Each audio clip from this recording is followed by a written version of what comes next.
Nagaa akkam jirtu jaallatamoo fi kabajamoo hordoftoota Oroo Times Miidiyaa. Viidiyoo keenya irraatiin akkaataa chaanalii yuutuubii isa sirrii fi maallaqa ittiin argachuu dandeenyu karaa salphaa fi ifa ta'een banachuu itti dandeenyu isiniif qabadhee dhufeera. Haga xumuraatti nu waliin tura.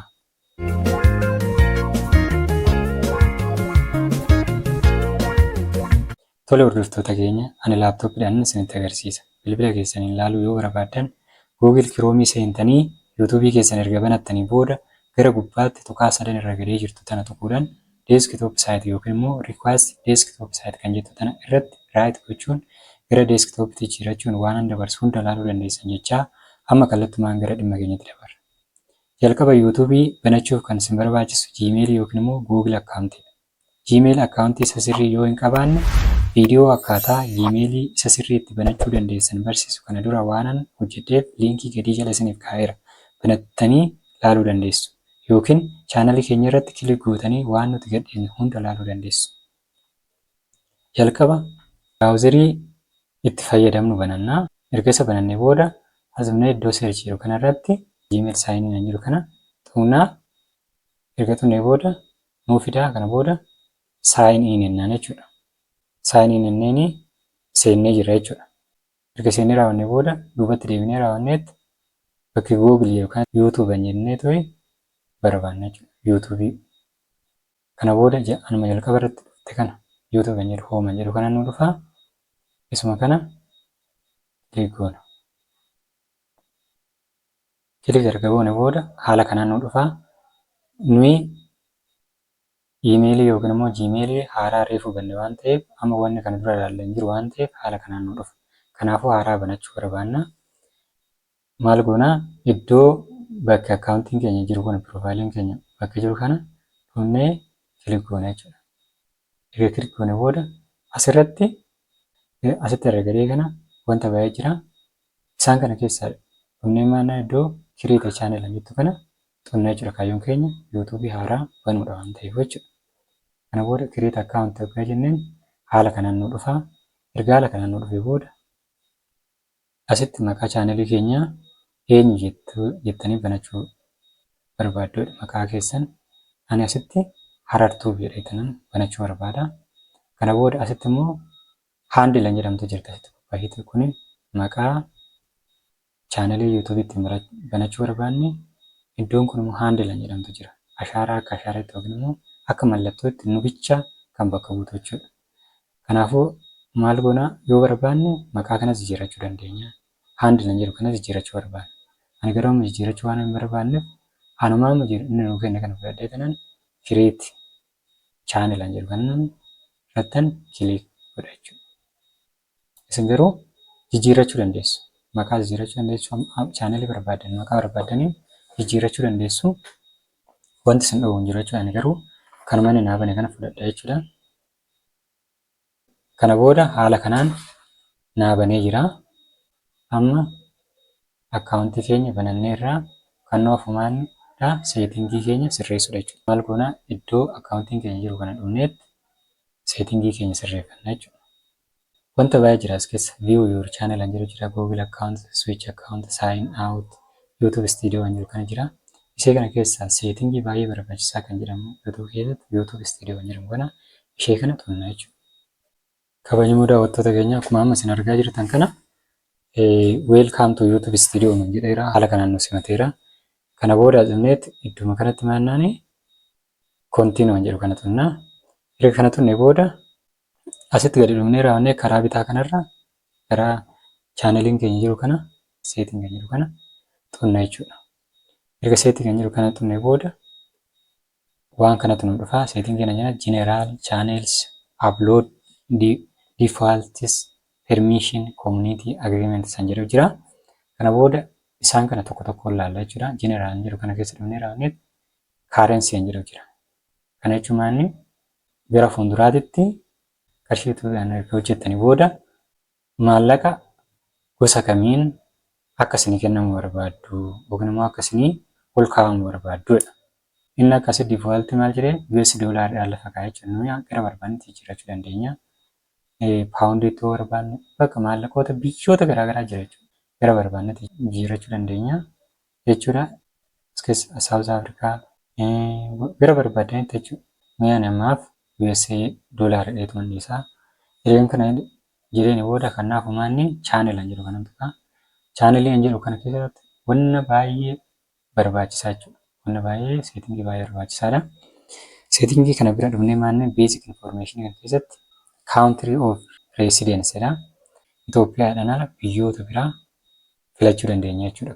Biyyoota as keessa inni lafa nu kaa'e kana jechuudha. Hunda isaa filachuu dandeenya Itoophiyaadhaan ala jechuudha. Itoophiyaa jennaan garuu nuuf hin kaffalamu jechuudha. Kanaafuu kan as keessaa amma Jarmanii jedhaan kana filadhe jechuudha. Kana booda ishee lammaffaa kanarratti immoo keewoordis jedha. Keewoordii kanarratti yeroo viidiyoo namoonni barbaadan viidiyoon keenya dafee akka argamuuf wanta galchinu jechuudha. Yookiin immoo jechoota yeroo baay'ee fayyadamtan viidiyoon keessan dafee akka fuulduratti akka mul'atu jechoota fayyadamuu barbaadan asitti guutuu jechuudha. Yeroo baay'ee akkaataa namni akkaataa waan tokkotti hojjetan jennee barreessina. Kanaafuu asirratti akkaataa inni barreessuu dandeenya. Ingiliffaanis immoo asooftanii haawutuu intarneetaniin asooftanii haawutuu jechuu ni dandeessu. Itti dabaltanii barreeffachuu dandeessu. Akka viidiyoon keessan dafee too'ii mul'atu akka namoonni ogaa akkaataa jedhanii barbaadan keessan kun dafee akka dura dhufuuf keewoordiin kun baay'ee barbaachisaadha waan ta'eef asitti guutuu yeroo kanatti xumuree booda beezik infoormeeshinii kana xumuranne jechuudha. Asitti dhufnee raawwanneet advaansed seeting kan jettu kana jirti. Ishee kana bira dhufneet maadhaa oodiyeensadha. Oodiyeensa jechuun maal jechuudha? Namoonni isin viidiyoo keessan gadhiisaniif namoota akkamiiti jedha. Daa'immaniif immoo namoota gurguddaadhaa fi viidiyoo keessan hojjettanii kan isin poost gootaniif eenyu fedha asirratti jechuudha. Kanaafuu nuyi daa'immaniif hin gadhiifnu sababni isaa yuutuubiin daa'immootaaf viidiyoowwan gadhiifan hunda isaa sirriitti ilaala jechuudha. Wanta daa'ima dogongorsiisu wanta daa'ima miidhu tokko yoo gadhiifne chaanalii keenya nurratti cufa jechuudha. Kanaafuu yeroo baay'ee daa'immanii kan jedhamu kana filatamu jechuudha. Kanaafuu asitti dhufneet noo jennaan jechuudha. Wanna biraa wanna sirreessinu as keessa baay'een hin jiru waan ta'eef warra kaan akkumatti dhiibneet asitti dhufneet seevan jettu kana tuqna jechuudha. Ammas asumatti seetingii kanatti erga deebannee booda fiichar eligibility kan jedhu kanarratti guunna jechuudha. Tokkoffaa guunne, lammaffaa guunne, sadaffaa kun baay'ee barbaachisaadha. Isa kana yoo hin guuttanne viidiyoo keenya upload gochuudhaaf illee nu hin dandeessisu jechuudha. Gara fiichar eligibility kana erga dabarree booda waa sadiitu jira.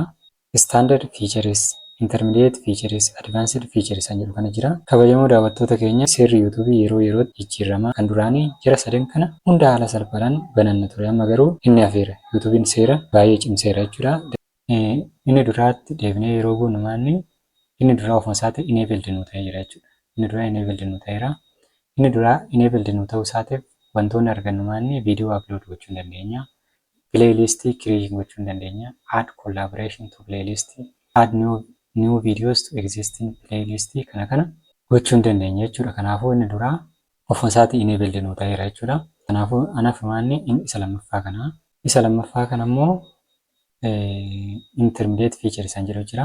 Featurii kana immoo akkamittiin enable akka goonu wajjiniin kan ilaallu ta'a jechuudha. Isa kana banachuu keenyaaf faayidaan nu argannu maanni viidiyoo longer than 50 minutes upload gochuu dandeenya. Viidiyoo daqiiqaa 15 olii gadhiisuu dandeenya. Custom thumbnail barbaanne kan ofii keenya yuutuubiin nu qopheessine kan ofii argachuu dandeenya. Live streaming yookiin immoo live seenee gadhiisuu dandeenya jechuudha. Kanaafuu isa kana enable gochuudhaaf maaltu nu barbaachisa? Lakkoofsa bilbilaa keenya verify gochuu nurraa jira jechuudha. Inni sadaffaa kun immoo advanced featureedha. Isa kana nuyi verify gochuu hin dandeenya jechuudha. yuutuubiin ofuma isaatii yeroo nuyi monetize ta'an ofuma isaatii amma barbaachisan erga guunnee booda ofuma isaatii kan inni nu gadhiisu jechuudha. Kana booda maal goona? Verify phone jedhu kana jechuudha. Kana booda phone verification stepidha. Step lamaan verify godhachuu dandeenya. Inni duraa meseejii akka nu argan, lammaffaa immoo bilbilanii akka nutti himanii jechuudha. Kanaafuu nu barbaannu meseejii akka nu argan barbaanna waan ta'eef bilbila keenya biyya keenya hin guuttanna jechuudha. Biyyi nu jiraannu Itoophiyaadha waan ta'eef asumnee raawwanneet Itoophiyaan jettu barbaannee irra godhanna jechuudha. Asitti immoo lakkoofsa bilbila keenyaa guuttanna jechuudha. Haala kanaan guuttannee geet koodannaan jechuudha. Koodii nu ergii jennaan jechuudha. Koodiin na ergameera. Koodiin na ergame kanaan itti guuttadha jechuudha. Erga itti guuttadhe raadda booda submiitiin jedhaan jechuudha. Kana booda congratulation naan jedhaa. Your phone number is now verified jedha.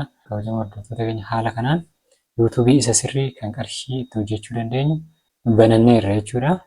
Amma asitti akkuma isin argitan kana asitti odeeffannee seetingii kana utunne advaansii seetingii kana irratti odeeffannee fiichar eligibilitii kana irratti kabajamoo daawwattoota keenya akkuma isin argaa jirtan kana inni tokkoffaatti enable nu ta'eera, inni lammaffaatti enable nu ta'eera, isa sadaffaa kana garuu enable gochuu hin dandeenyu jechuudha. Ofuma isaatiif yuutuubiin enable nu godha. Qarshiin keenya illee kan nu kaffalamuu danda'u isa sadaffaan kun erga nu gadhiifamee booda jechuudha. Kanaafuu inni sadaffaan kun amma yuutuubiin nu gadhiisutti eegudha jechuudha. Kana booda asitti dhufneetti irni jedhu kana ilaalla jechuudha.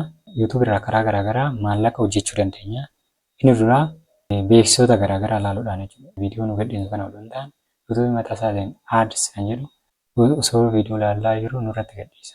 Kanaafuu yuutuubiin beeksisa abbootii qabeenyaa namoota viidiyoo keenya ilaalan irratti gadhiisa. Qarshii isaan irraa argatu san parsantii 55 nuuf kennaa, ofii immoo 45 fudhata jechuudha. Kanaafiyyuu beeksisa garaagaraa gadhiisuudhaan akkasumas membershiippii ta'uudhaan shoorti fiidis aadii yookiin shoorti viidiyoo garaagaraa gadhiisuudhaan argachuu dandeenya jechuudha. Amma wanti asirratti wanti barbaachisaan kan nuuf wanti nu ilaallu maalni monetization gochuu dandeenyu yoomidha kan jedhu sana asirraa ilaalla jechuudha. Yuutuubiin keenya maallaqa kan hojjechuu danda'u namni 1,000 sabiskiraayib yeroo nu godhe booda guyyoota 365 keessatti jechuudha. Lammaffaan immoo guyyoota kana keessatti sa'aatii 4,000 namoonni nu ilaaluu qabu jechuudha. Kanaafiyyuu waggaa tokko keessatti sabiskiraayibii 1,000 argachuu qabna. Akkasumallee sa'aatii 4,000 viidiyoo keenyaan kan ilaalan jiraachuu qaba jechuudha. Yuutuub irraa qarshii argachuudhaaf. Kana booda wanti tuubii imeelli when you hit this requirement erga waggaa tokko keessatti namni 1,000 sabiskiraayib nu godhe akkasumallee sa'aatii 4,000 ilaalamne booda maannaani imeelii nu godhaa jennaan jechuudha. Imeeli mii jennaan jechuudha. Asitti imeeli mii jedhu kana gadhuunee xunnaa jechuudha. Isa kana erga xunnee booda asitti gaddeebinee two step verification jedhu jira. Two step verification kana turn on gochuu qabna kana yeroo hundaa jechuudha. Sababni isaatu yoo kana turn on goone malee daataa keenya hundumaan wala haa gochuu danda'u waan ta'eef isa kana dhunnee step two verification kana yeroo hundaa on gochuu hin irraanfatinaa. Kabajamoo daawwattoota keenya yuutuubiin haala salphaadhaan haala kanaan yuutuubii qarshii ittiin hojjechuu dandeenya banachuu ni dandeenya. Egaa kabajamoo hordoftoota keenya viidiyoon kun akka isin fayyadu abdiin qaba. Chaanalii keenya haaraa yoo taatan sabiskiraayib gochuu hin dagatinaa. Yaada fi gaaffii yoo qabaattan immoo koomentii jalatti naa barreessaa. Viidiyoo biraatiin haga walitti deebinutti turtii gaarii.